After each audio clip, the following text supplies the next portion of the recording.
உதயநிதி ஸ்டாலின் பதிலடி கொடுத்துள்ளார். விஜய் கவர்மெண்ட் நடத்துறீங்களா இல்ல கண்காட்சி நடத்துறீங்களா சார்? அதை பத்தி என்னைக்கு நீங்க கேள்வி கேட்டுறீங்களா? இல்ல சார், அவர் பேசுறதுக்கு வாய்ப்பு கொடுத்து ஒரு வாட்டி பேச விடுங்க. அதிமுகவின் இடத்தை பிடிக்க நினைத்தால் தாவேக தலைவர் விஜய் ஏமாந்து விடுவார் என்று முன்னாள் அமைச்சர் செம்மலை தெரிவித்துள்ளார். களத்திலே திமுகவுக்கு எதிராக தாவேக தான் நிற்கிறது என்பதை போலவும் அவருடைய பேச்சு அமைந்திருக்கிறது. ஆனால் அது அவருடைய அதீத கற்பனை. பூனை கண்ணை மூடிக்கொண்டால் பூலோகமே இருண்டுவிடும் என்று நினைக்குமோ.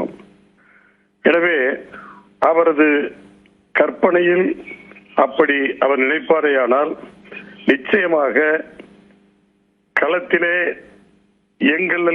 எங்களுடைய இடத்தை, அதாவது அனைத்து இந்திய அண்ணா திராவிட முன்னேற்ற இடத்தை அவர் பிடிக்க நினைத்தால் நிச்சயமாக அவர் ஏமாந்து விடுவார்.